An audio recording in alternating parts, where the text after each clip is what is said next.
Herkese merhaba arkadaşlar. Canelo Alvarez, Caleb Plant'ı 11. roundda knockout ederek durdurmuştu. Canelo Alvarez, Caleb Plant'ın yenilmezlik serisine son verdi. Canelo Alvarez, Caleb Plant maçının ardından birçok dünya şampiyonu boksör Canelo Alvarez'le maç yapmak için sıraya girdi. Canelo Alvarez'e meydan okuyan yeni isimler de var. Öncelikle ben size bu yeni isimleri tanıtayım. Sonra da tanıdığımız isimlerle devam edeceğiz. Arkadaşlar öncelikle tabi tanıyan boks fanları da vardır yine bu yeni isimleri. Olmayanlar da vardır. Ben yine de ön bilgi vereyim. Mairis Ridis. Mairis Ridis'i Muhammed Ali kupasından tanıyan arkadaşlar vardır. Usyk'e yenilmişti Mairis Ridis. Mairis Ridis Letonyalı. Takma adı Letonyalı cezalandırıcı. 1.86 boyunda 29 maçı var. 28 galibiyeti var. 20'si knockout'la bir tane yenilgisi var bu ismin. Bu isim güçlü bir boksör. Dayanıklı bir boksör. Ama bu isim Canelo Alvarez'i geçecek bence kapasitede bir isim değil. İyi maç olur. 12 round boyunca bu maç sürer. Dayanıklı boksör. Ama bu isimde benim kendi fikrimce Canelo Alvarez'i geçemeyeceğini düşünüyorum. Ama şu bir gerçek, iyi maç olacak ikisi arasında. Gülen tarafın bu maçta da Canelo Alvarez olduğunu düşünüyorum. İkinci isim Zack Parker. Zack Parker WBO dünya şampiyonu oldu yakın bir tarihte. Zack Parker 1.83 boyunda, 27 yaşında. Toplam 22 maçı var. 22 galibiyeti var. 16 knockout'u var. Yenilgisi yok. Bu ismin de serisi güzel. Kötü bir boksör değil. Güzel bir fiziğe sahip. Uzun kollara sahip. Ama ben bu isminde Canelo Alvarez'i geçeceğini düşünmüyorum. Çünkü düz boks yapan Mairis Ridis, Zack Parker ikisi düz boks yapıyor. Ve Canelo Alvarez bu isimlere karşı daha teknik, yetenek olarak daha iyi. Onlardan daha güçlü vuruyor. Belleri oynuyor. Mesafeyi çok iyi ayarlıyor. Bence bu iki ismin Canelo Alvarez'i geçmesi zor. Ama var olan bir gerçek var. Bu iki isim Canelo Alvarez'le çok iyi maç yapacak. Diğer bir isim de Jermall Charlo. Jermall Charlo'yu tanımayan yoktur. Takma adı tetikçi. Kötü bir boksör değil. 1.83 metre boyunda Jermall Charlo. Toplam 32 maçı var. 32 galibiyeti var. 22'si knockout'la. Serisi güzel. Canelo Alvarez Jermall Charlo maçı güzel geçer. Heyecanı yüksek. Enerjisi yüksek geçer. Ama şu bir gerçek. Ben Canelo Alvarez'in de bu maçı geçeceğini düşünüyorum. Jermall Charlo 31 yaşında, iyi bir boksör, kötü değil.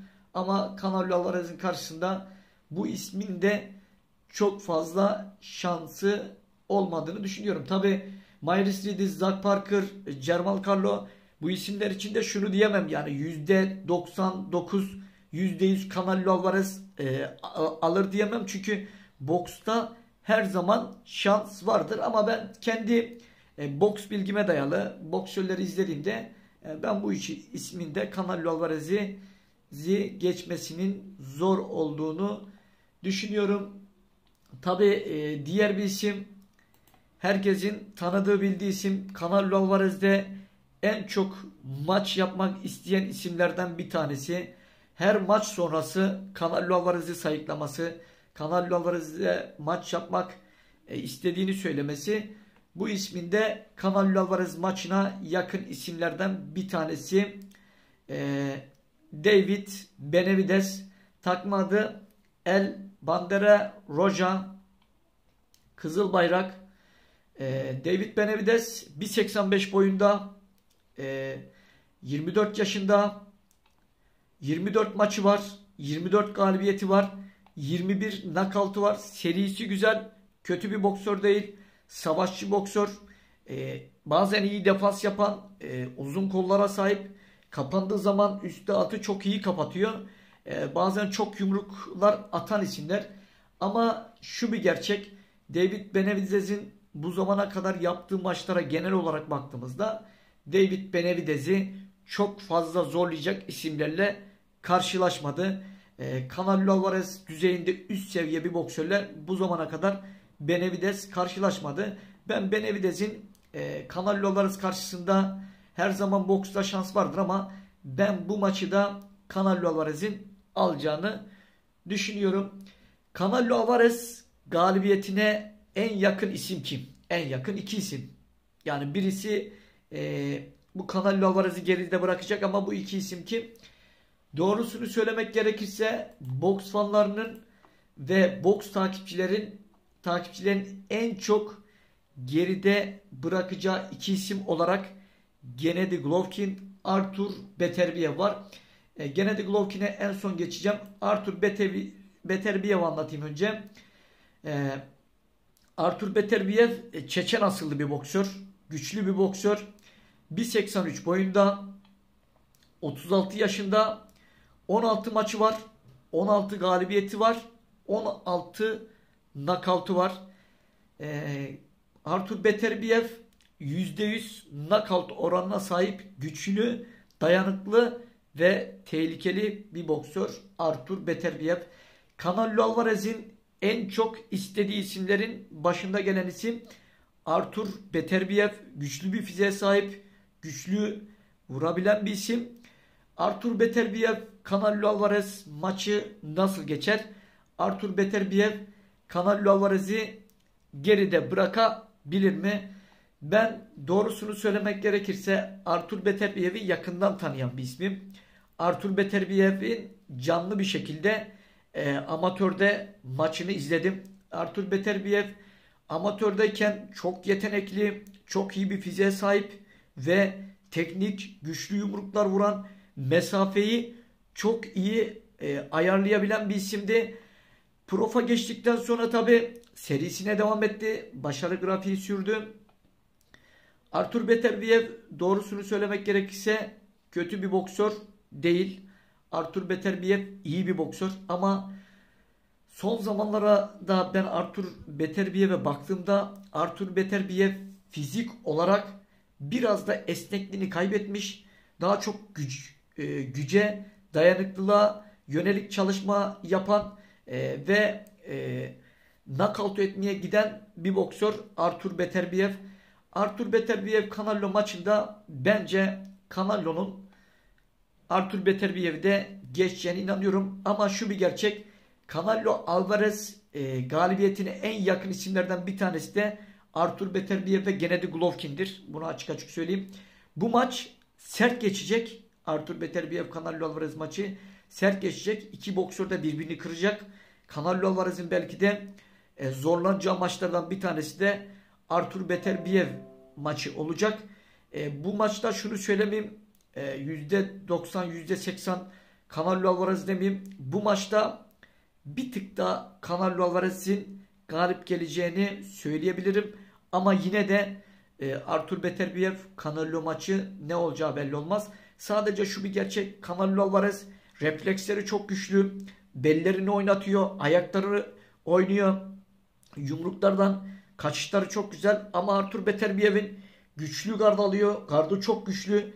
Kapanıyor. Rakibin üzerine gelip yumruklar atan bir isim. Ama dediğim gibi bir tık da Canelo Alvarez'i Artur Beterbiev'e karşı önde görüyorum. Galibiyete yakın olarak. Yakın isim olarak Canelo Alvarez'i görüyorum. Şimdi Gennady Golovkin. Boks fanlarının, boks takipçilerinin en çok beklediği maçlardan bir tanesi. Canelo Alvarez, Gennady Golovkin 3. maçı. Israrla boks fanları bu maç istiyor. Tabi bu maç içinde Canelo Alvarez Gennady Golovkin'e sonuna kadar kapılar açtı. 76 kiloda Gennady Golovkin gelirse ben hazırım dedi Canelo Alvarez. Artık mesajı gönderdi. Gennady Golovkin de bitiyor. Artık iş Canelo Alvarez, şunu da söylemek gerekirse bu maçı da istiyor. Canelo Alvarez fanlar istiyorsa boks takipçileri istiyorsa bu maçı yaparız. Güzel maç olur. Gennady Golovkin güçlü bir isim. Doğrusunu söylemek gerekirse bu saydığım isimlerin içerisinde en çok Canelo Alvarez galibiyetine yakın isim Gennady Golovkin.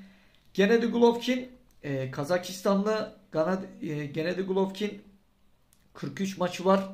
41 galibiyeti var. 36'sı knockout'la, bir beraberliği, bir yenilgisi var. O da Canelo Alvarez'e karşı. Gennady Golovkin savaşçı bir boksör, presli boksör, rakibine nefes aldırmayan bir isim ve dayanıklı bir fiziğe sahip, dayanıklı bir kafaya sahip. Bu yüzden de Canelo Alvarez karşısında en güçlü duran ve ilk maçında benim şahsi fikrim hakem hatasından dolayı Gennady Golovkin ilk maçı kaybetti. Bence Canelo Alvarez'e karşı ilk maçta üstün olan Gennady Golovkin'di. Ama ikinci maçta Canelo Alvarez galibiyetin gerçek ismiydi diyebilirim.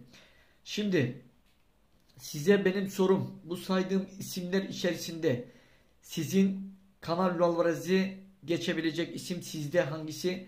Canelo Alvarez'i zorlayacak veya ona karşı çok iyi mücadele edecek isimleri siz de sıralayabilirsiniz sizin düşüncenize göre. Şu bir gerçek, Canelo Alvarez'de artık Canelo Alvarez ismi dünyaya nasıl bir reklamsa, nasıl bu boksörler Canelo Alvarez'den maç yapıp çok büyük paralar mı kazanmak istiyor, yoksa hayalleri Canelo Alvarez'i geride bırakıp dünyaya kendi güçlerini ispat etmek mi istiyorlar, kendi isimlerini bilmiyorum ama şu bir gerçek, dünyadaki birçok boksör Canelo Alvarez'de maç yapmak istiyor. Eski yaptığı rakipler Sergey Kovalev Canelo Alvarez'de tekrar maç yapmak istiyor. Yine Callum Smith Canelo Alvarez'de maç yapmak istiyor.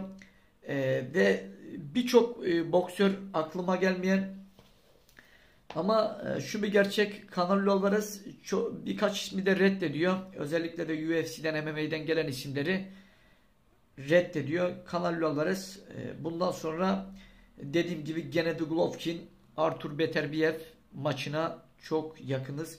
Canelo Alvarez bu isimleri istiyor arkadaşlar. Canelo Alvarez ile ilgili başka benim şu anda saydığım isimler var. Söyleyeceğim başka bir şey yok. Belki belli olmaz. Belki sürpriz olabilir. Avni de ikinci maçı isteyebilir. Canelo Alvarez karşısında ben de ikinci maçı yaparak kendimi göstermek istiyorum diyebilir. Sürpriz bir şekilde ondan da belki bir açıklama gelebilir arkadaşlar. Canelo Alvarez'i gördük ki tahttan indirmek isteyen birçok isim, birçok boksör var.